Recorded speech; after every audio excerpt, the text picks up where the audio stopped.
اعوذ باللہ من الشیطان الرجیم بسم اللہ الرحمن الرحیم۔ ہمارا آج کا موضوع جو ہے وہ سن یعنی گناہ کے حوالے سے ہے۔ یہ ایسا ٹاپک ہے جو ہم سب اس سے ریلیٹ کر سکتے ہیں۔ جانے انجانے میں ہم سے گناہ ہو جاتا ہے۔ تو ہمارے ساتھ آج ہماری اسلامک اسکالر خانم امبال زہرا ہے اور اس کے ساتھ سسٹر سمینہ ہے۔ تو چلے آج کے موضوع کو سٹارٹ کرتے ہیں۔ تھینک یو نادیہ، آپ نے پھر آج مجھے موقع دیا کہ میں پھر سے خوب سارے سوال ہیں جو کہ خانم آپ کے لیے لے کر آئے ہیں ہم اور جیسا کہ آپ دیکھ رہی ہیں کہ ہمارا آج کا موضوع ہی سن ہے یعنی کہ گناہ۔ تو ہم سب جانتے ہیں، ہم سے ہر دن کچھ نہ کچھ ہر انسان جانے انجانے کبھی جان کے ہوتا رہتا ہے گناہ، کا سب سے ہی ہوتا ہے۔ تو میں جاننا چاہوں گی کیا کتنے طرح کے گناہ ہوتے ہیں؟ جیسے ہم کہتے ہیں نا گناہ کبیرہ ہے، یہ گناہ صغیرہ ہے، کبھی جانے انجانے ہو رہے ہیں، تو وہ کیا گناہ ہیں؟ وہ کتنی طرح کے گناہ ہوتے ہیں؟ کیا آپ اس کو تھوڑا ایکسپلین کریں گے؟ جی، بسم اللہ الرحمن الرحیم۔ دیکھیں، گناہوں کی جہاں ہم بات کریں تو قرآن و حدیث معصومین علیہ السلام میں جہاں ہمارے پاس گناہوں سے متعلق متعدد آیات اور روایات موجود ہیں، تو وہاں گناہوں کی دو براڈ کیٹیگریز ہیں۔ ایک گناہ کبیرہ، گناہان کبیرہ، اور ایک گناہان صغیرہ، یعنی کہ بڑے گناہ اور چھوٹے گناہ۔ تو قرآن کی ہی آیت میں ہمیں خداوند عالم کی طرف سے یہ حکم ملا اور ایک طرح سے ہمیں یہ امید افزا ڈھارس بھی ملی کہ اگر ہم گناہان کبیرہ سے خود کو محفوظ کر لیں، اگر ہم گناہان کبیرہ کو چھوڑنے میں اور اپنی زندگی سے دور کرنے میں کامیاب ہو جائیں تو گناہان صغیرہ خداوند عالم خود بخود معاف کر دے گا۔ تو وہ غفور و رحیم ہے اور وہ معاف کرنے والا ہے۔ تو وہ یہ کہتا ہے کہ تم اپنی زندگی سے گناہان کبیرہ کو دور کر دو، گناہان صغیرہ کی میں ذمہ داری لیتا ہوں کہ میں ان کو خود بخود معاف کر دوں گا۔ تو یہ ایک اتنی بڑی سہولت ہے کہ جو ہم جیسے خطا کار، عاجز،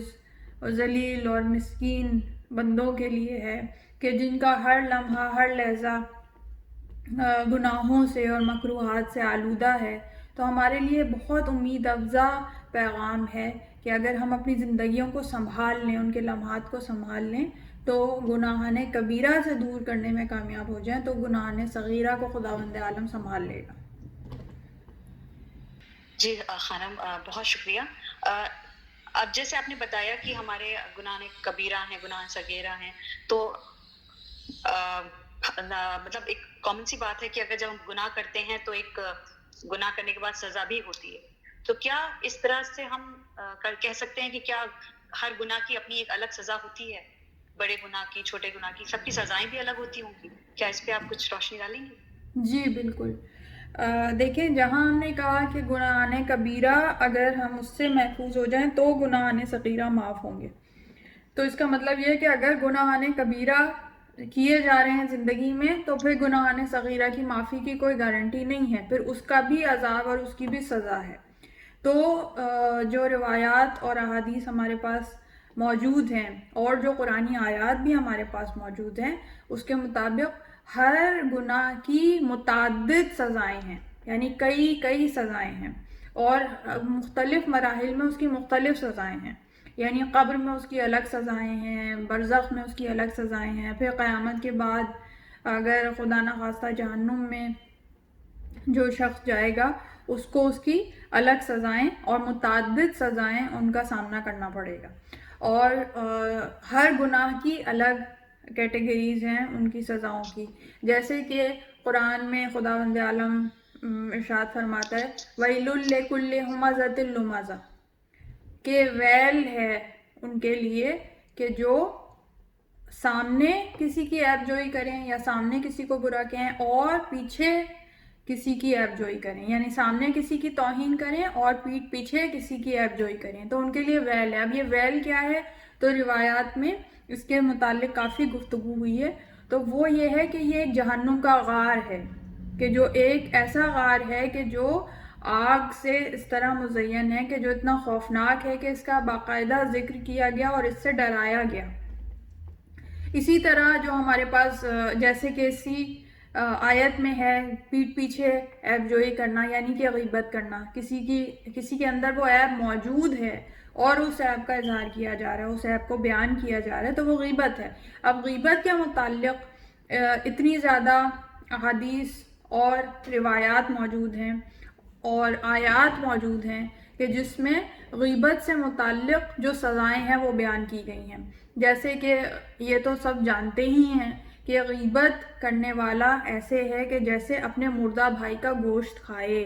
تو اب یہ جو مردہ بھائی کا گوشت کھانا ہے یہ صرف تشبیہ اور استعارہ نہیں ہے کہ بس کہا گیا، ایسا ہے نہیں، بلکہ معراج پہ جب رسول خدا صلی اللہ علیہ وآلہ وسلم گئے تو انہوں نے دیکھا کہ کچھ لوگ ایسے تھے، کچھ جہنمی ایسے تھے کہ جو مردار کھا رہے تھے۔ رسول خدا نے جب ان کے متعلق سوال کیا کہ یہ کون لوگ ہیں تو کہا کہ یہ وہ ہیں کہ جو اپنے بھائی کی یا مومن بھائی کی غیبت کیا کرتے تھے۔ زبان ہے وہ ان کی باہر نکلی ہوئی ہوگی کہ جب روز آخرت محشور کیا جائے گا۔ قتل ہے، شرک ہے، زنا ہے، تو اس کی اس قدر بڑی بڑی سزائیں ہیں کہ جن کو سن کے رونگٹے کھڑے ہو جاتے ہیں۔ اور اس کے بعد ہمارے پاس یہ روایات میں تفاصیل موجود ہیں کہ جہنم کے طبقات ہیں۔ جہنم کا ایک لیول نہیں ہے، بہت سارے لیولز ہیں، طبقات ہیں، اور ان لیولز میں مختلف گناہوں کی مختلف سزائیں ہیں، ان طبقات میں مختلف گناہوں کی مختلف سزائیں ہیں، اور جتنا بڑا جرم ہے اتنا ہی زیادہ گہرائی میں وہ انسان جہنم میں ہوگا، اور جتنا زیادہ گہرائی میں ہوگا اتنا زیادہ آگ کا عذاب اس کے اوپر ہوگا۔ اور صرف آگ نہیں ہے، تعفن ہے، یعنی کہ اتنی بدبودار، پھر بدبودار مادہ ان کو پلایا جائے گا اور وہ پھر اگلیں گے اور پھر کھلایا جائے گا اور پلایا جائے گا، مطلب وہاں پہ خوراک ہی یہ ہوگی انسان کی۔ اور اس کے بعد یہاں تک ہے کہ جہنم کا جو سب سے نچلا طبقہ ہے وہ ہے کہ جہاں پہ ایک تابوت ہے اور اس تابوت میں 10 لوگ ہیں، اور وہ جہنم کا طبقہ اور تابوت ایسا ہے کہ جس میں جب خداوند عالم کی طرف سے جہنم کو دہکانے کا حکم ہوتا ہے تو اس کا ذرا سا جو ڈھکنا ہے وہ ہٹا دیا جاتا ہے اور اس سے پورا جہنم دہک جاتا ہے۔ تو اس تابوت کے اندر 10 لوگ ہیں، تو وہ اس میں موجود ہیں، اور یہ چیزیں وہ ہیں کہ جو انسان کی روح کو جھنجھوڑنے کے لیے کافی ہیں۔ جیسے آپ نے بتایا رونگٹے کھڑے ہو گئے جب واقعی ہم گناہ تو کرتے جاتے ہیں لیکن ہم بھول جاتے ہیں کہ جو اس کی سزا ہے وہ کیسی ہے۔ تو خانم ایسے بھی تو گناہ ہیں جو اسلام میں جو انفارگیویبل ہیں، جن کی کوئی معافی ہی نہیں ہے۔ اللہ کہتا ہے نا کہ ان کے لیے کوئی معافی ہی نہیں، وہ ایسے گناہ، کیا اس کے بارے میں آپ کچھ بتائیں گے؟ دیکھیں جتنے گناہان کبیرہ ہیں، اگر ان گناہان کبیرہ کی تلافی نہ کی جائے یا ان کا کفارہ نہ ادا کیا جائے، جن کا کفارہ واجب ہے ان کا کفارہ نہ ادا کیا جائے، یا ان کی جو سزائیں شریعت نے معین کی ہیں وہ سزا اس دنیا میں اس انسان کو نہ ملے، تو وہ نہ بخشے جانے والے گناہوں میں شمار ہوتا ہے، اور وہ گناہ وہ ہیں کہ جن کا عذاب ملتا ہی رہے گا اس کرنے والے کو۔ اس میں وہ تمام گناہ، شرک اس میں شامل ہے، شرک سب سے بڑا گناہ ہے۔ گناہان کبیرہ کی فہرست میں سب سے اول شرک ہے، پھر قتل ہے، پھر بدکاری ہے یعنی کہ زنا، اور پھر غیبت ہے۔ تو یہ تمام وہ گناہ ہیں کہ جن کو کی شرعی طور پہ سزائیں ہیں، یا غیبت جیسے ہے تو اس کی یہ کہ جس کی غیبت کی گئی ہے اس سے اگر آپ معافی مانگ سکتے ہیں تو اس سے معافی مانگیں، اور اسی طرح توبہ اور تائب ہونا یعنی مغفرت کی التجا کرنا، اپنی اس گناہ پہ شرمندہ ہونا اور اس کو چھوڑ دینا، اسے ترک کر دینا، یہ وجہ بنتا ہے کہ آپ اس گناہ سے خود کو محفوظ کر سکیں۔ اگر نہیں کیا تو پھر یہ نامعاف ہونے والے گناہوں میں شمار ہوتا ہے۔ بہت شکریہ خانم۔ اور نادیہ، مجھے لگتا ہے شاید آپ کچھ پوچھنا چاہتی تھی خانم سے۔ جی شکریہ سمینہ خانم، میرا جو سوال ہے وہ یہ ہے کہ ہم کبھی کبھی ہمارے ایسے گناہ بھی ہوتے ہیں نا کہ ہم اسے بار بار دہراتے ہیں۔ اگر ایک دفعہ گناہ کرتے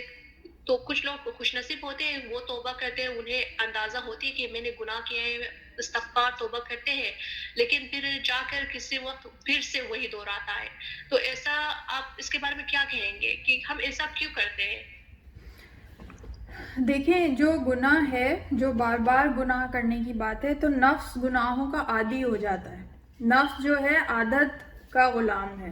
جیسی عادتیں انسان اپنے آپ کو ڈال لیتا ہے, اگر وہ اچھی عادتیں ہیں تو انسان اچھائیوں کو بار بار دہرائے گا, اور اگر خدا نخواستہ گناہوں کی عادت ڈال لی جائے, گناہوں کی عادت نفس کو پڑ جائے, تو پھر اس کو باقاعدہ اسٹریٹجیکلی ٹیکنیک سے چھڑانا پڑتا ہے. جیسے کہ کوئی ایڈکشن ہو جاتی ہے, جیسے کہ کسی کو سگریٹ کی عادت ہو جائے, کسی کو جوئے کی لت پڑ جائے, جیسے کسی کو شراب نوشی کی عادت ہو جائے, ڈرگس کی عادت ہو جائے, تو پھر ان کو باقاعدہ ریہیبلیٹیشن سینٹرز میں لا کے اور ان کا نشہ چھڑوایا جاتا ہے. ایسے ہی گناہ کی عادت ایک ایڈکشن بن جاتی ہے, اور پھر اس کو اسی طرح چھڑانا پڑتا ہے جیسے کسی اور ایڈکشن کو چھڑانا پڑتا ہے, اور اسی طرح انسان کو اپنے اوپر محنت کرنی پڑتی ہے. یہ ہمیں دیکھنے میں بہت کم ملتی ہیں ایسی ایگزامپلس کہ جہاں پہ روزمرہ زندگی میں انسان ایسی کوئی کوششیں کر رہا ہو کہ ان عادتوں کو چھڑانے کے لیے, گناہوں کی عادت کو چھڑانے کے لیے اپنے آپ کو ریہیبلیٹیٹ کرے. بہت کم ایسی عام طور پہ ہمیں مثالیں ملتی ہیں, اور یہ بیسک وجہ بنتی ہے کہ آپ نے اپنے نفس کو جو بری عادتیں ڈالی ہیں ان کو بدلنے کی کوشش نہیں کی, جس کی وجہ سے آپ بار بار انہی گناہوں کا ارتکاب کرتے ہیں. جی بہت شکریہ خانم, اتنی صاف طریقے سے آپ نے سمجھائی. ایک اور سوال میرا جو ہے وہ یہ کہ ہم کبھی کچھ اچھا کرتے ہیں اور اسی وقت نا ہم سے کچھ گناہ یا کچھ غلطی بھی اس کے ساتھ ہو جاتی ہے. اگر مثال کے طور پر میں اپنا پرسنل ایکسپیرینس شیئر کروں کہ ماہ رمضان میں جب ہم مجالس پہ جاتے ہیں تو اس وقت میرے ساتھ یہ واقعہ پیش آیا کہ اس وقت میں خدمت کر رہی ہوں نا اہل البیت علیہ السلام اور اللہ کی رضامندی کے لیے, لیکن جہاں مجھے لگ رہا ہے کہ مجھ سے کچھ اچھا ہو رہا ہے, اسی وقت کیا ہوا تھا کہ کسی نے اعمال کے دوران قرآن کی جوز جو تھی میں ڈسٹریبیوٹ کر رہی تھی, اور کچھ لوگوں تک پہنچی, کچھ لوگوں تک نہیں پہنچی. آخر میں کیا ہوا کہ کوئی خواتین میرے ساتھ شکیم چھمی اور مجھ سے انہوں نے گلا شکوہ کیا اس رات, شب قدر کے رات. تو وہ مجھے نا پرسنلی اتنی ہٹ کر گئی کہ ایک طرف یہ شب قدر کی رات ہے اور میں اتنا اچھا کام کرنا چاہتی ہوں لیکن میں نے کسی کا دل دکھایا. تو a lot of the times یہ میرے ساتھ personally it keeps reoccurring کہ جہاں میں کچھ کرنا اچھا چاہتی ہوں at the same time مجھ سے unintentionally کچھ غلطی ہوتی ہے. تو کیسے ہم اس لائف, جیسے آپ نے کہا تھا نا کہ ہمارے segment life is a test, تو ہم کیسے اس میں ایک بیلنس لائیں کہ جب کچھ اچھا کام کرے اسے مسلسل اچھا ہی رکھ دے, اس کے ساتھ کچھ غلطی نہ کرے. جی بہت اچھا سوال ہے آپ کا, اور یہ بیسیکلی سوال جو ہے جہاں آپ کہہ رہے ہیں کہ زندگی میں کیسے ہم بیلنس لے کے آئیں, تو یہ سوال اس سے متعلق ہے کہ ہم اپنی روزمرہ کی زندگی میں عدل کو کیسے نافذ کریں. یہ عدل کا تقاضا ہے کہ ہمارے پاس اتنے سارے آپشنس ہوتے ہیں, اور یہ بہت بڑی سعادت کی بات ہے کہ انسان کے پاس ایک ہی وقت میں اچھائیوں کے, نیکیوں کے کئی آپشنس ہوں کہ آیا وہ یہ کرے یا یہ کرے یا یہ کرے. اور ظاہر ہے کہ انسان جو ہے وہ ایک محدود مخلوق ہے, اس کا وقت بھی محدود ہے, اس کی صلاحیتیں بھی محدود ہیں, تو ایک وقت میں وہ ایک ہی چیز توجہ کے ساتھ کر سکتا ہے یا اپنی صلاحیتوں کا ایک ہی چیز میں اظہار کر سکتا ہے. اگر ایسا ہے تو پھر یہ عدل قائم کرنا یہ اس طرح مقصود ہے کہ پھر آپ کو انالیسس کرنا ہوتا ہے کہ کون سی چیز جو ہے اس وقت, اس لمحے میں, اس وقت میں, چاہے وہ 1 گھنٹے کا وقت ہے آپ کے پاس یا آدھے گھنٹے کا وقت ہے یا جو لمحات ہیں, اس میں آپ کے اوپر کیا ذمہ داری ہے. سب سے پہلے آپ واجبات کو دیکھتے ہیں کہ آیا یہ ذمہ داری میرے پہ واجب ہے یا نہیں واجب ہے. اگر واجب ہے, اور ایک واجب ہے جو مسلسل ہے, جیسے کہ ماں باپ کی خدمت کرنا یا ماں باپ کا حکم ماننا, اور وہ کوئی بات کہہ رہے ہیں اور اس وقت آپ اپنی کوئی عبادت کر رہے ہیں, تو اگر تو وہ واجب عبادت ہے, نماز ہے, روزہ ہے, تو آپ کو اس واجب عبادت کو کرنا افضل ہے. لیکن اگر وہ مستحب عبادت ہے تو اس وقت آپ کو اپنی ماں باپ کی بات کو سننا ضروری ہے. لیکن وہی بات ہے کہ اگر آپ کوئی نیک کام کر رہے ہیں, کوئی دین کا کام کر رہے ہیں, تو اس میں پھر آپ کو اپنے ماں باپ کو کانفیڈنس میں لینا, ان کا اعتماد حاصل کرنا ضروری ہے کہ میرا یہ وقت اس کام کے لیے مختص ہے تو مجھے یہ کرنا چاہیے اور میں یہ کرنا چاہتی ہوں, تو آپ مجھے اس وقت ایگزمپٹ کر دیں اس کام کے لیے. یہ ایک مثال ہو گئی. دوسری آپ نے جیسے مثال دی کہ وہ لمیٹڈ آپ کے پاس قرآن کے نسخے تھے اور آپ تقسیم کر رہی ہیں, تو آپ کی اس میں سب سے زیادہ انٹینشن کاؤنٹ کرتی ہے. اگر آپ کی انٹینشن یہ نہیں تھی کہ فلاں جو خاتون ہیں انہیں میں نے قرآن نہیں دینا اپنی کسی ذاتی وجہ کی بنا پہ, اگر کوئی اور ریزن ہو کہ آپ کو لگتا ہو کہ وہ صرف ایسے ہی مانگ رہے ہیں, انہوں نے عبادت نہیں کرنی, یا انہوں نے چلے جانا ہے, یا ان کے پاس اور قرآن موجود ہے, جیسے کہ کچھ لوگ سجدہ گاہ کے معاملے میں کرتے ہیں کہ دو سجدہ گاہیں رکھتے ہیں اپنے سامنے, ایک جو ہے اسے اوپر کرنے کے لیے 2 سجدہ گاہیں رکھتے ہیں, تو اس وقت ان کے اوپر بھی یہ لازم ہے کہ وہ ایک وقت میں ایک ہی سجدہ گاہ استعمال کریں. وہ جو دوسری نیچے سجدہ گاہ اونچا کرنے کے لیے استعمال کی ہے وہ جائز نہیں ہے اس طرح استعمال کرنا. مسجد کے اندر آپ اپنے گھر کے اندر تو کر سکتے ہیں, مسجد کے اندر تو اگر کوئی تقسیم کر رہا ہے تو وہ پھر اس ایگزیمشن کو دیکھے گا کہ بھائی ان کے پاس تو موجود ہے, تو ہم کسی ایسے کو دے دیں کہ جس کے پاس موجود نہیں ہے. تو اپنی کوئی ذاتی وجہ نہیں ہے اور اس لیے آپ نے انہیں نہیں دیا, تو پھر ان کی شکایت جو ہے وہ کسی ایسے زمرے میں نہیں آتی کہ خدا نہ خواستہ اللہ آپ سے ناراض ہو گیا یا آپ سے کوئی گناہ سرزد ہوا, بلکہ آپ نے نیوٹرل رہتے ہوئے عدالت کے ساتھ یہ ڈیسائیڈ کیا کہ کس کو ملنا چاہیے اور کس کو نہیں. اور جیسا کہ آپ نے مجھے اس سے پہلے یہ مسئلہ بیان کیا تھا, تو آپ نے کہا تھا کہ ان کی طرف سے ایک بچہ مانگنے کے لیے آیا تھا اور آپ بچوں کو قرآن نہیں دے رہی تھی. آپ نے کہا کیونکہ بڑے اس سے زیادہ استفادہ حاصل کریں گے تو آپ بڑوں میں تقسیم کر رہی تھی, اس لیے آپ نے انہیں نہیں دیا. تو ایسی صورتحال میں آپ کے اوپر نہ کوئی گناہ ہے, نہ کوئی زیادتی ہے, نہ آپ سے کوئی اس وقت غلط کام ہوا. تو اس وقت ان سچویشنز کا انالیسس کرنا ضروری ہوتا ہے کہ آپ کیا کام کریں اور وہ کام واجب, مستحب اور مستحب میں بھی سپیریورٹی کے لیول سے کس مقام پہ ہے. جس مقام پہ ہے اس حساب سے اس کام کو انجام دیا جائے. جی بہت شکریہ خانم عمر زہرا, اتنی اچھی طریقے سے آپ نے سمجھائی, دل کو سچ میں نا ایک تسلی مل گئی ہے, کیونکہ وہ رات بھی نا شب قدر تھی, تو پوری رات میں اسی سوچ میں ان اے وے گزار رہی تھی کہ جو بھی اعمال میں اس رات انجام دے رہی ہوں وہ قبول ہوگی یا نہیں ہوگی. کیونکہ آج رات میں نے حالانکہ میں نے اس سے جا کر آخر میں معافی مانگی تھی, میں نے کہا میرا کوئی مقصد نہیں تھا, مجھے اندازہ نہیں تھا, لیکن پھر بھی پوری رات نا وہ it kept coming inside me bar bar. So thank you so much کہ آپ نے وہ میرے لیے کلیئر کر دی ہے. شکریہ. جی نادیہ, آپ نے بات بہت اچھی اس وقت کری کہ کبھی کبھی ہوتا ہے نا کہ ہم کچھ کر رہے ہوتے ہیں, ہمیں پتہ نہیں ہوتا ہے کہ ہم اچھا سمجھ کے کر رہے ہوتے ہیں لیکن وہ کسی کو تکلیف پہنچا رہی ہوتی ہے. تو ہم کبھی کبھی اس چیز کو فائن لائن ہوتی ہے بہت بیچ میں, جس کو ہم سمجھ نہیں پا رہے ہوتے ہیں اور سمجھانا بھی مشکل ہو جاتا ہے. تو خیر خانم, آپ نے بہت خوبصورتی سے سمجھایا. آگے چلتے ہیں خانم, ہمارا جو دوسرا سوال ہے آگے وہ یہ ہے کہ جیسے ہم لوگ کہتے ہیں کہ ایک مسلمان ہوتا ہے اور مومن, تو ضروری نہیں کہ ہر مسلمان مومن ہو, تو انسان تو دونوں ہیں, تو دونوں سے ہی گناہ ہوتے ہوں گے, تو ان دونوں میں ڈفرینس کیا ہے خانم؟ What is the difference between sons of a Muslim and a Momin? دیکھیں جی, جو اس کا ڈفرینس ہے وہ ان کے ایمان کا جو ڈفرینس ہے کہ ایک کے ایمان میں کچھ کمی موجود ہے, وہ اس میں ایمان کی کمی ہے جبھی ابھی وہ مومن نہیں ہے. مومن کے معنی وہ کہ جو صاحب ایمان ہے, تو اس کا ایمان ابھی مکمل نہیں ہے, کامل نہیں ہے. تو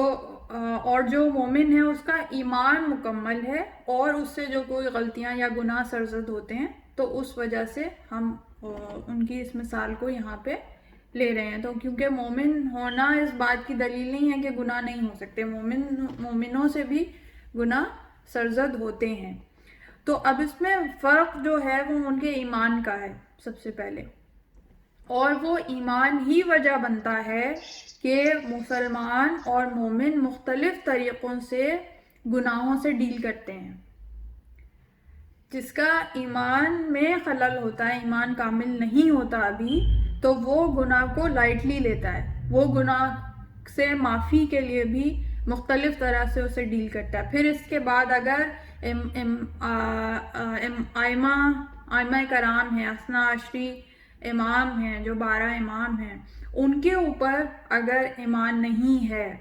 اگر معصومین علیہ السلام کی ولایت پہ ایمان نہیں ہے، تو پھر ہم اس طویل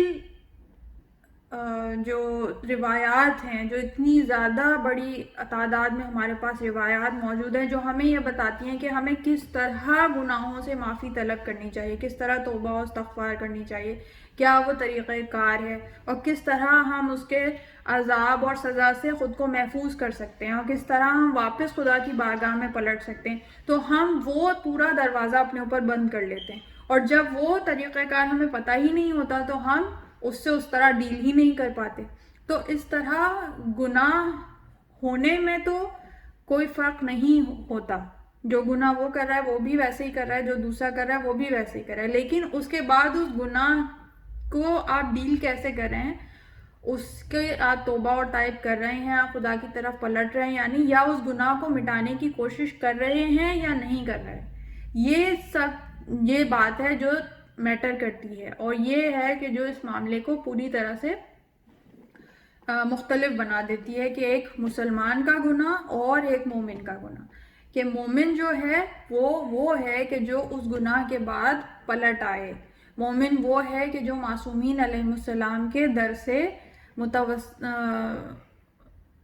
سے وابستہ ہو کر اور اپنے گناہوں کی بخشش کے لیے ان طریقہ کار کو استعمال کرے کہ جو ہمیں معصومین علیہ السلام کی طرف سے تعلیم کیے گئے ہیں، اپنے گناہوں پہ پشیمان ہوں، اپنے گناہوں کو دوبارہ نہیں دہرائیں اور ان کو اپنی زندگی سے مٹا دیں۔ جی خانم، جیسے کہ آپ نے بھی بتایا کہ ایک مومن کی نشانی ہے کہ اگر اس سے کوئی گناہ ہوتا بھی ہے تو وہ بخشش کے لیے اس کو پھر سے اللہ کی طرف پلٹنا چاہیے، اور اس کے لیے ہمارے جو امام نے جو بھی طریقے بتائے ہیں ان کو استعمال کرنا چاہیے، ان کو فالو کرنا چاہیے۔ تو خانم کچھ بتائیں گے کہ ہم کس طرح سے اللہ سے معافی مانگیں، کیونکہ ہم کہتے ہیں نا دعا کا بھی ایک طریقہ ہے، اسی طرح سے معافی مانگنے کا بھی ایک طریقہ ہوتا ہے، تو کیا آپ اس کے بارے میں کچھ بتائیں گے؟ دیکھیں، جو گناہوں سے استغفار کا طریقہ کار ہے اس کو بہت مفصل اور تفصیل کے ساتھ امیر المومنین علی ابن ابی طالب علیہ السلام نے بیان کیا ہے، اور ظاہر ہے دامن وقت میں اتنی گنجائش نہیں ہے کہ میں پوری روایت کو بیان کروں، مگر اس روایت کا خلاصہ یہ ہے کہ جو استغفار کرنے والا ہے تو استغفار فقط زبانی دعوے کا یا زبانی کلام کا نام نہیں ہے کہ صرف آپ نے زبان سے کہہ دیا یا آپ کے زبان پہ وہ کلام جاری ہو گیا تو وہ استغفار قبول ہو گئی، نہیں، استغفار ایک پورا پروسیس ہے، استغفار ایک پورا طریقہ کار ہے کہ جس کے ذریعے سے انسان باہر اور اندر دونوں طرف سے گناہ سے پاک ہو جاتا ہے۔ تو اس کے ظاہر ہے کہ اتنی زیادہ ریکوائرمنٹس ہیں کہ جب وہ ریکوائرمنٹس انسان فلفل کرتا ہے تو خود بخود وہ اس گناہ سے پاک ہو جاتا ہے، کہ امام فرماتے ہیں کہ جو تم استغفار کرتے ہو وہ فقط زبان پہ جاری کرنا کافی نہیں ہے، وہ تم نے زبان پہ جاری کیا، اب اس کے بعد اس گناہ کو نہ کرنے کا وعدہ کہ وہ گناہ تم کبھی نہیں کرو گے دوبارہ، اور اس کے بعد اس وعدے پہ عمل، یہ نہیں کہ وعدہ کیا اور ادھر وعدہ کیا اور آپ سمجھے کہ آپ گناہ سے معاف ہو گئے، نہیں، وعدہ کیا اور اس کے بعد اس وعدے پہ عمل کہ دوبارہ اس گناہ کو نہ کیا جائے، اور اس کے بعد اس گناہ کے نتیجے میں جو گوشت پوست، جو آپ کا خون، جو آپ کا جسم اس گناہ کے نتیجے میں پھلا اور پھولا ہے اور بنا ہے، اس کو عبادت و ریاضت کے ذریعے سے گھلایا جائے، یعنی اپنے ذات کو عبادت کے راستے میں اس طرح صرف کیا جائے، اس کو اس طرح اس کی تگ و دو کی جائے کہ اس کے نتیجے میں آپ کا جسم گھلے، تو وہ وجہ بنتا ہے کہ پھر آپ کا اندر اور باہر جو ہے وہ پاک ہونا شروع ہو جاتا ہے اس گناہ کے نتیجے میں جو اثرات آپ کے اوپر مرتب ہوتے ہیں ان سے، اور پھر اس کے بعد اس وعدے پہ تا حیات عمل کرنا، تو پھر آپ یہ کہہ سکتے ہیں کہ آپ نے استغفار کی اور پھر اللہ نے اس گناہ کو معاف کیا. تو یہ پورا طریقہ کار ہے, پورا پروسیس ہے کہ جو امیر المومنین علی ابن ابی طالب علیہ السلام نے تعلیم کیا, اور واقعتاً ایسا ہی ہے کہ جب ہم پوری طرح استغفار کو اپنے وجود میں اتاریں گے تبھی ہم گناہوں سے اپنی بخشش کی طلبگاری کے سزاوار ٹھہر سکتے ہیں. جی خانم, جیسے کہ ابھی آپ نے گناہ کے لیے بولا کہ ہمیں کیسے معافی طلب کرنی چاہیے اور اپنے, لیکن ہم جیسے میں نے ابھی ایک ذکر کیا تھا کہ دعا کا بھی ایک طریقہ ہوتا ہے, تو ہم دعا سے مجھے ایک بات یاد آئی اور میں آپ سے شیئر کرنا چاہوں گی اور پوچھنا چاہوں گی کہ وہ گناہ کس حد تک ہے. جیسے کبھی کبھی کیا ہوتا ہے خانم نا, جیسے دل کسی سے دکھا ہوتا ہے آپ کا, تو آپ اس کے لیے جیسے, لیکن پھر بھی ہماری دعاؤں میں ہوتے ہیں, کبھی کبھی آپ کے اپنے بہت نزدیکی ہوتے ہیں, آپ ان کے لیے ہمیشہ دعا کر رہے ہوتے ہیں, لیکن کبھی کبھی ہوتا ہے نا آپ کے دل پریشان ہوتا ہے, ان کی کسی بات سے آپ دکھے ہوتے ہیں, آپ کا دل پریشان ہوتا ہے, تو آپ ان کے لیے تب بھی دعا کرتے ہیں. لیکن خانم کبھی کبھی کیا ہوتا ہے کہ وہ شدت وہ دعا میں نہیں ہوتی, جیسے بس جسٹ بیکاز ہم ان کو ہمیشہ یاد کرتے تھے تو ہم یاد کر رہے ہیں, لیکن جیسے وہ شدت نہیں ہوتی, تو کیا یہ گناہ مانا جائے گا, یہ گناہ ہوگا؟ نہیں, یہ گناہ نہیں ہے, اور یہ ایک بہت بڑی سعادت ہے, یہ انسان کی خوش قسمتی ہے کہ وہ اس کا دل ابھی اتنا سخت نہیں ہوا کہ وہ جو ہے, جو جس نے دل دکھایا ہے اس کے لیے دعا نہیں کر رہا. اور دل کی سختی بھی ظاہر ہے کہ وہ اس کی وجہ سے نہیں ہے, وہ ان کے ظلم یا زیادتی کی وجہ سے ہے, یا انہوں نے جو دل دکھایا ہے اس کی وجہ سے ہے. تو اس کا طریقہ کار یہ ہے کہ دیکھیں, جیسے آپ نے کہا کہ ظاہر ہے وہ جذبہ تو نہیں ہوتا جس سے آپ شدت سے محبت کر رہے ہیں, جس کے لیے آپ کا دل جو ہے وہ کھلا ہوا ہے, جنہوں نے آپ کے ساتھ اچھا سلوک کیا, اس کے لیے ظاہر ہے دعا میں شدت ہوگی بنسبت ان کے کہ جنہوں نے دل دکھایا ان کے لیے تو آپ دعا کر رہے ہیں, تو وہی بڑی بات ہے. تو اس کے لیے دعا ایسی کی جائے کہ جس میں آپ کا دل جو ہے وہ شامل ہو جائے, وہ دعا ہے ہدایت کی دعا. آپ نے تو یہ کہا کہ آپ دعا کرتی ہیں ان کے لیے کیونکہ وہ آپ کے قریبی ہیں. بہت سے میرے پاس ایسے لوگ آتے ہیں کہ جو یہ کہتے ہیں کہ انہوں نے اتنا دل دکھایا, اور جب وہ اہل بیت علیہ السلام کے واقعات سنتے ہیں کہ وہ سامنے آنے والے دشمن کو, کہ جو اہل بیت علیہ السلام کو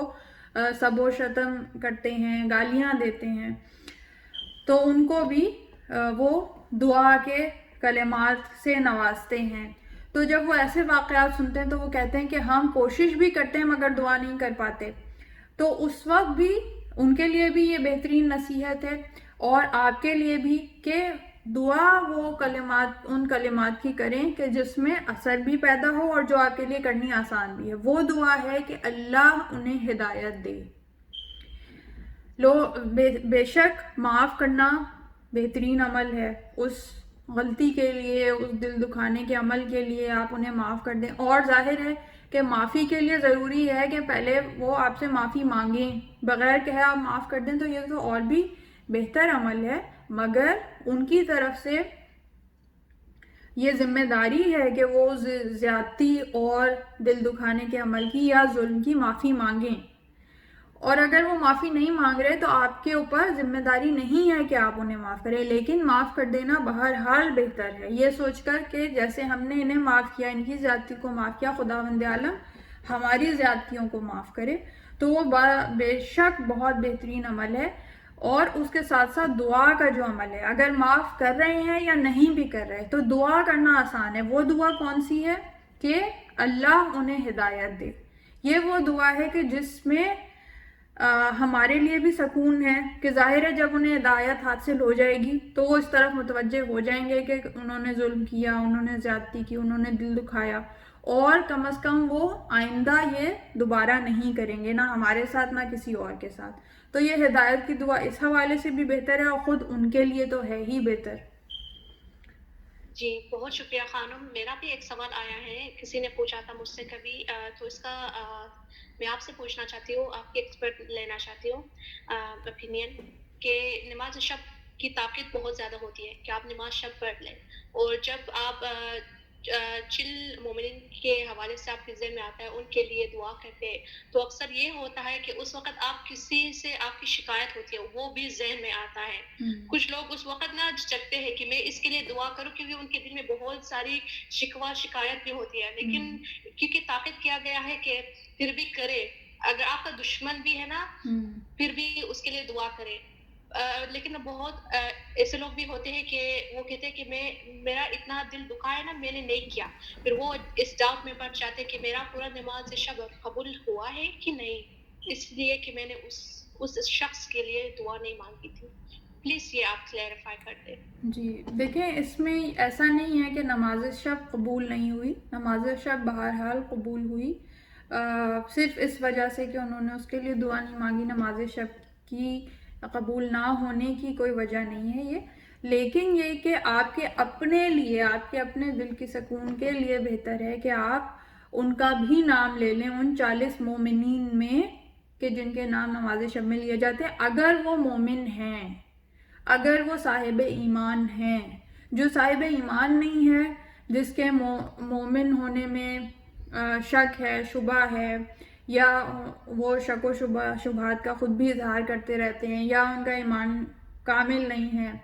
کسی بھی طرح سے، آپ کو پتہ ہے اس کا، تو پھر وہ اس زمرے میں نہیں آتے، اس کیٹیگری میں نہیں آتے، پھر ان کا نام لیا نہیں جائے گا. نام ان کا لیا جائے گا جو 40 مومن ہیں. اگر مومن ہیں اور انہوں نے آپ کے ساتھ کوئی زیادتی کی ہے تو پھر اسی طرح کیٹیگوریکلی ہے، اس کا خود بخود اثر ہوگا. اس کا یہ اثر ہوگا کہ آپ نے جب ان کا نام لیا، ایک تو آپ کے اوپر اس کا پازیٹیو اثر ہوگا کہ آپ نے حالانکہ ان کی ظلم و زیادتی اور شکایت کے باوجود آپ نے ان کا نام لیا. اس کے بعد ایک پازیٹیو وائبس جو ہیں وہ جائیں گی، اس لیے کہ ایک مومن کا دوسرے مومن کے ساتھ بہترین تعلق دعا کا تعلق ہے. جب ایک مومن دوسرے مومن سے کے لیے دعا کرتا ہے، اور خاص طور پہ ایسے موقع پر کرتا ہے کہ جب وہ اسے دیکھ بھی نہیں رہا، جب اس نے اس کے لیے کہا بھی نہیں ہے اور اس کے باوجود وہ اس کے لیے دعا کر رہا ہے، تو یہ سب سے خوبصورت تعلق ہوتا ہے. اور یہ وہ چیز ہے جو اس کو بھی فائدہ پہنچاتی ہے، اس مومن کو بھی جس کے لیے دعا کی جا رہی ہے، اور جو ہمیں بھی آنے والے آگے کے مراحل جو ہیں ان میں اتنا فائدہ پہنچائے گی کہ ہم یہ تمنا کریں گے کہ ہمیں واپس دنیا میں پلٹایا جائے اور ہم روزانہ نماز شب ادا کریں، تاکہ ہمیں یہ موقع ملے کہ ہم اپنے مومنین کے لیے دعا کر سکیں، کیونکہ اس کا ہمیں اتنا زیادہ اجر و ثواب ملے گا کہ ہم بار بار چاہیں گے کہ ہمیں یہ موقع ملے. تو وہ جو دعا آپ نے کی ہے اس کی اتنی زیادہ پازیٹیو وائبس اس آدمی کو خود بخود پہنچیں گی کہ خود بخود جو آپ کا تعلق بگڑا ہوا ہے وہ استوار ہونا شروع ہو جائے گا. جی بہت شکریہ خانم. جی خانم بہت شکریہ. بہت آپ نے اچھی بات کری کہ اگر ہم ایک طرف سے اپنا پازیٹیو وہ رکھتے ہیں، اپنا جو ایٹیٹیوڈ ہے اس کے لیے دعا ہے، تو واقعی جو ادھر دوسری طرف سے بھی وہ ان کو پازیٹیو وائبز ہماری آنے لگتی ہیں اور ہمارے رشتے بہتر ہو سکتے ہیں. بہت خوبصورت بات کہی آپ نے. خانم ایک سوال جو ہمارا پیچھے رہ گیا ہے وہ یہ تھا کہ جب ہم معافی مانگتے ہیں اس کے بعد ہمیں پتہ کیسے چلے گا کہ ہمیں اللہ نے ہماری معافی قبول کر دی، ہمیں معاف کر دیا؟ دیکھیں، جو میں نے اب تک جتنی بات کی اور اسی بات کو آگے بڑھاتے ہوئے جو استغفار کا طریقہ ہمیں امیر المومنین علی ابن ابی طالب علیہ السلام نے تعلیم کیا، اگر ہم اس پہ عمل کر رہے ہیں تو اس سے ہوگا کیا کہ اس سے ہماری شخصیت میں تبدیلی آتی ہے، ہماری کردار میں تبدیلی آتی ہے، ہماری شخصیت میں انقلاب برپا ہوتا ہے. اور جب شخصیت میں تبدیلی پیدا ہوتی ہے، شخصیت میں انقلاب آتا ہے، تو خود بخود انسان کے دل کو یہ تسلی ملنا شروع ہو جاتی ہے کہ ہماری توبہ قبول ہو گئی. اور کسی بھی عبادت کے قبول ہونے کا اور توبہ کے قبول ہونے کا بھی، اور ان سب چیزوں کا مقصد یہ ہے کہ انسان اپنے کردار میں تبدیلی لائے. جو اچھائیاں، جو نیکیاں وہ پہلے نہیں کرتا تھا وہ کرنے لگے، جو گناہ اور برائیاں وہ پہلے انجام دیتا تھا انہیں ترک کرتا چلا جائے. یہ جو انسان کی نشو و نما ہے اچھائی کی طرف، یہی دراصل مقصد ہے عبادت کا بھی، مقصد ہے توبہ اور استغفار کا بھی. تو انسان کو پتہ اسی طرح چلتا ہے کہ جب اس کی نیکیوں میں اضافہ ہوتا چلا جائے، بدی اور گناہوں میں کمی آتی چلی جائے، اور بالخصوص وہ گناہ اس انسان نے ترک کر دیا ہو اور اس گناہ کا کفارہ اپنی ذات سے ادا کیا ہو، یعنی اس گناہ کرنے کے نتیجے میں اتنی عبادت و ریاضت کے ذریعے، یعنی نمازیں پڑھنے کے ذریعے، استغفار کرنے کے ذریعے، روزے رکھنے کے ذریعے اپنے جسم کو بھلایا ہو کہ پھر وہ اس کی اس گناہ کرنے کا کفارہ قرار پائے۔ جی خانم، بہت شکریہ، بہت خوبصورتی سے آپ نے بتایا کہ ہم معافی کیسے مانگیں اور کیسے ہمیں پتہ بھی چل سکتا ہے کہ ہم اللہ نے ہمیں معاف کیا کہ نہیں، اور ہم اپنی پرسنالٹی کیسے اپنے اس طرح سے بدل سکتے ہیں، امپروو کر سکتے ہیں۔ بہت شکریہ خانم۔ نادیہ، آپ یہ سوال کرنا چاہیں گی؟ جی، تھینک یو سسٹر سمینا۔ کسی کا سوال آیا ہے کہ ماہ رمضان میں ہمیں آلموسٹ ہمیشہ سکھایا جاتا ہے کہ شیطان بند ہے، ٹھیک ہے، وہ ماہ رحمت کا مہینہ ہے، تو پھر بھی لوگ گناہ کرتے ہیں۔ اس کے حوالے سے آپ پلیز کچھ انہیں کلیریفائی کیجیے کہ ہم نا جب گناہ کرتے ہیں تو ہمارا ایک ایکسکیوز بن جاتا ہے کہ شیطان نے ہمیں وسوسہ کیا تو ہم اس گناہ میں مبتلا ہو گئے ہیں، لیکن ماہ رمضان میں شیطان تو ہے ہی نہیں، تو پھر انسان اس وقت پھر بھی گناہ کرتا ہے۔ دیکھیں، یہ بہت اچھا آپ نے سوال کیا ہے، کیونکہ ہم اس چیز کو ایک بہانے کے طور پہ استعمال کرتے ہیں، ایک ایکسکیوز کے طور پہ استعمال کرتے ہیں کہ شیطان نے ہمیں بہکایا، اور سارا اپنا جو گناہ کرنے کا بوجھ ہے وہ صرف شیطان کے اوپر ہی ڈال دیتے ہیں اور خود اپنے آپ کو بری ذمہ قرار دے دیتے ہیں۔ مگر انسان صاحب اختیار ہے، کسی بھی نیکی کرنے یا بدی کرنے کے درمیان وہ اپنے اختیار سے فیصلہ کرتا ہے کہ آیا مجھے نیکی کرنی ہے یا آیا مجھے گناہ کرنا ہے یا بدی کرنی ہے، تو وہ شیطان پہ اس کا الزام نہیں ڈال سکتا عام حالات میں بھی۔ تو اس کی بہت اچھی مثال یہ رمضان ہے کہ کیوں ہم جب شیطان جو ہے وہ مقید ہو جاتا ہے تو قید کر دیا جاتا ہے تو ہم گناہ کر رہے ہیں، حالانکہ وہ تو موجود نہیں ہے وسوسہ ڈالنے کے لیے۔ تو شیطان کا کام صرف وسوسہ ڈالنا ہے، اور وہ بھی اس صورت میں جب آپ کا خود جو نفس ہے وہ کوئی وسوسہ نہیں پیدا کرا۔ تو اصل میں نفس ذمہ دار ہوتا ہے، جو اس قدر عادی ہو چکا ہوتا ہے کسی گناہ کا کہ وہ اس کے لیے شیطان کی ضرورت نہیں ہوتی کہ وہ آپ کو اس طرف راغب کرے، بلکہ نفس اس کا اتنا عادی ہو چکا ہوتا ہے، آپ کی شخصیت اس کو کرنے کی اتنی عادی ہو چکی ہوتی ہے کہ اب شیطان ہے یا نہیں، آپ وہ گناہ بار بار کرتے چلے جاتے ہیں۔ تو شیطان تو اس صورت میں وسوسہ ڈالتا ہے یا اس سچویشن میں وسوسہ ڈالتا ہے جب آپ کسی نیک کام کی طرف جا رہے ہیں، یا جب آپ کسی نیک کام کا ارادہ کر رہے ہیں، یا جب آپ کسی اچھے کام کی طرف جا رہے ہیں۔ جب آپ برائی کی طرف جا رہے ہیں تو ظاہر ہے کہ وہ برائی تو آپ اپنے نفس کے ہاں اس میں وہ یہ اضافہ ضرور کر سکتا ہے اپنے وسوسے کے ذریعے کہ ایک برائی کے بعد وہ دوسری برائی کی طرف آپ کو راغب کرے۔ تو پہلا مرحلہ تو آپ نے خود ہی طے کیا۔ تو اگر شیطان ہے یا نہیں، نفس اگر عادی ہے گناہ کا، تو جب شیطان مقید ہے رمضان کے دوران تو بھی ہم وہ گناہ کرتے رہیں گے اگر ہم نے اپنے نفس کا تزکیہ نہیں کیا، اپنے نفس کو قابو نہیں کیا، اپنے نفس پہ سختی نہیں کی اور اس کو سدھارنے کی کوشش نہیں کی۔ جی بہت شکریہ خانم، واقعی نفس پہ قابو بہت ضروری ہے، اور شاید اگر ہم نفس پہ قابو رکھیں تو ہم سے کوئی گناہ نہیں ہوگا انشاءاللہ۔ خانم، ہم بس اپنے اس سیشن کو آخری ایک سوال سے ریپ اپ کرنا چاہیں گے کہ گناہ کے حوالے سے ہمیں امام کی کوئی حدیث ہو تو پلیز اس کے بارے میں کچھ بتائیں۔ جی، امام اور معصومین علیہ السلام کی بے انتہا احادیث، بے انتہا روایات موجود ہیں اس حوالے سے کہ جو گناہوں کے متعلق، گناہوں کی بخشش سے متعلق موجود ہیں، اور جو ایک فرمان ہے امیر المومنین علی بن ابی طالب علیہ السلام کا کہ وہ گناہ کہ جو انسان چھوٹا سمجھ کے کرتا ہے، جس گناہ کو حقیر سمجھ کے کرتا ہے، وہ گناہ سب سے بڑا گناہ ہوتا ہے۔ تو کسی گناہ کو چھوٹا سمجھ لینا یا حقیر سمجھ لینا اگر ہم اس کو حقیر سمجھ کے کرتے چلے جائیں گے تو پھر وہ ہماری عادت بن جائے گی، ہمارا نفس اس کا عادی ہو جائے گا اور پھر اسے چھوڑنا ناممکن ہو جائے گا. تو حقیر سمجھ کے جس گناہ کو کرنے کی عادت ڈال لی جائے تو وہ سب سے بڑا گناہ قرار پاتا ہے. تو اگر اس چیز کو ہم پیش نظر رکھیں تو ہم اپنے نفس کو گناہوں سے آلودہ ہونے سے کافی حد تک بچا سکتے ہیں. امیر المومنین علی بن ابی طالب علیہ السلام کا ایک اور قول میں کہ انہوں نے فرمایا کہ گناہ کرتے ہوئے یہ بات ذہن میں رکھو کہ جو شاہد ہے وہی قاضی ہے. یعنی کہ جو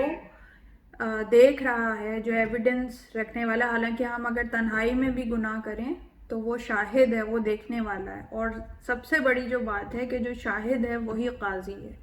اگر یہ ہم بات ذہن میں رکھیں تو ہم اپنے آپ کو گناہوں سے محفوظ رکھ سکتے ہیں.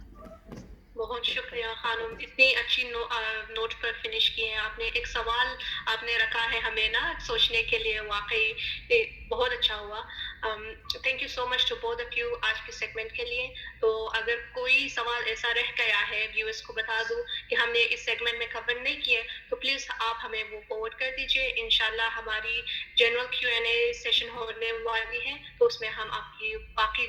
جو سوال رہ گئی ہے وہ ہم ان میں کور کر دیں گے. So thank you so much to both of you. خدا حافظ.